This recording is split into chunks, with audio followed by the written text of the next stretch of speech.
Andy Ruiz Jr., he took away his unbeaten record, and he wants to make a statement against Derek Chisora.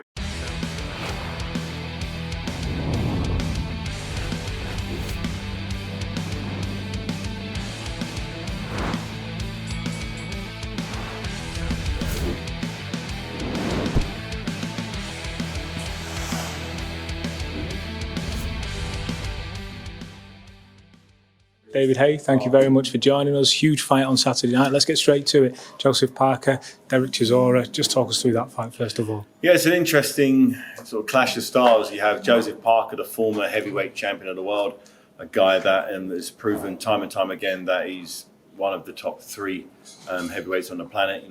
Losing a 12-round decision against Anthony Joshua, nearly knocking out Dylan White in the 12th round of their fight. Andy Ruiz Jr., he took away his unbeaten record, and he wants to make a statement against Derek Chisora. Derek Chisora is a guy who always gives value for money. He's a fighter who, big personality, throws the bombs. Not the cutest fighter in the world. It's all brute strength. It's all heart, and he's ready to go to war at the drop of a hat. And I'm expecting nothing less. He knows that he's not going to win this fight on points. He knows Joseph Parker is a superior boxer. Long range, that's where Derek Chisora does not want to be. He wants to get inside. He wants to get down and dirty from the first bell, because if he doesn't do that, he's going to have a very, very hard night. He's got that I'm going to knock you out or I'm going to get knocked out trying mindset.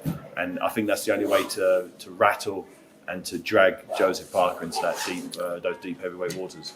You've been working with Derek for a while now. What improvements have you seen in him since when he first came to where we are today?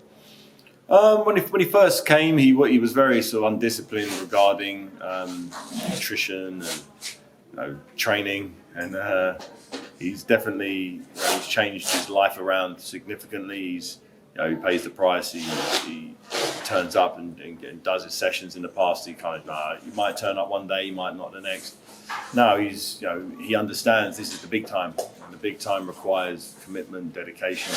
And his last fight, he lost a narrow points decision to Alexander Usyk, who is considered top 5 pound for pound on the planet after his amazing cruiserweight campaign where he unified all the belts. And he showed that he's not just a heavyweight gatekeeper, as he was called in the past. They realised he's a genuine, bona fide contender. And here we are, after losing a fight, a non-title fight, a non-world title fight against Usyk. He's back again, headlining another event. I think that's testament to his mindset and the fact that, value for money. People like Derek Chisora because, he might not be the most skillful fighter in the world, but he's a guy who lays it all on the line, willing to fight until he can't fight no more. As I said, he's coming to knock you out, or he's going to get knocked out trying, and he's happy with that. A run through walls type fighter. Yeah. I want to ask you, I feel like I could ask you about any fight on the card. Yeah. There's so much action going on. The man behind you on the wall, I saw you speaking to him outside before, Chris Eubank, and of course his new coach, I know you have a lot of respect for. Just talk us through what you know of Chris and what you're expecting to see this weekend.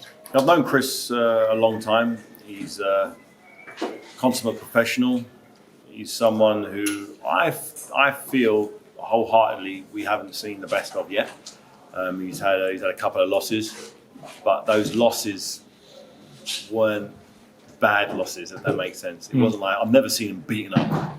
I've seen him outmaneuvered, or he got the tactics wrong, or he paced himself wrong. But I've never seen someone just thought that guy's just way better than Chris Eubank, and that's it.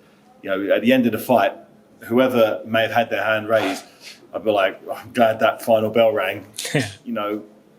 Now he's got Roy Jones Jr., in my opinion, one of the greatest boxers to ever box. He's my idol growing up. Like, this guy's the man. And I learned a lot of my stuff just from watching Roy Jones videos. He's now got him in his corner. He goes to Pensacola, Florida, to work with Roy Jones Jr. daily.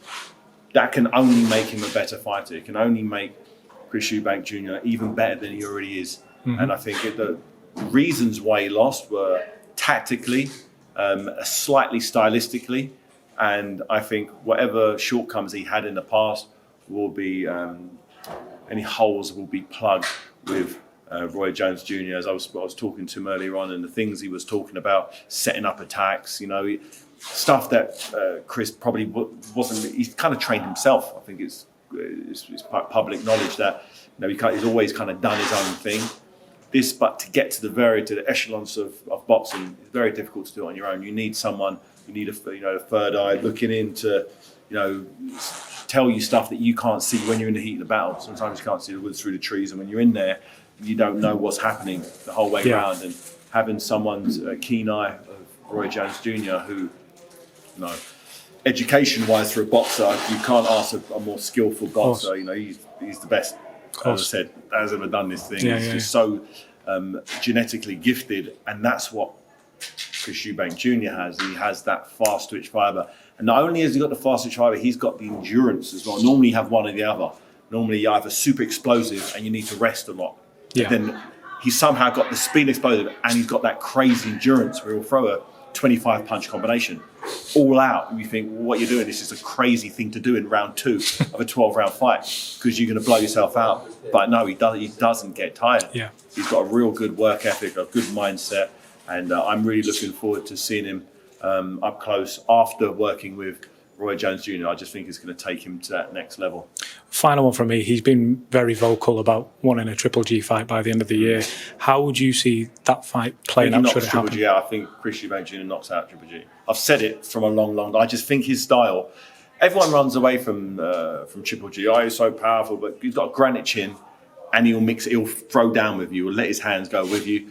And I don't think anyone's ever done that. And I think it's at the right time now for Triple G to, fight someone like Chris Eubank Jr. Because when it happens, I think he'll be able to stop the granite chin Triple G. I just think he's got that style and he's got the belief. He's got a new coach. He's ready. I think the Triple G's had his day. In his day, he was a killer. He was one of the best middleweights around. But Chris Eubank Jr. is the future. And I think it's going to have to be a passing of the torch. And I think I'd love for that fight to happen after this one against Morrison. David, it's always a pleasure. Thank you very much for joining us. Welcome back. And we'll see you Saturday. Definitely. Thank you, man.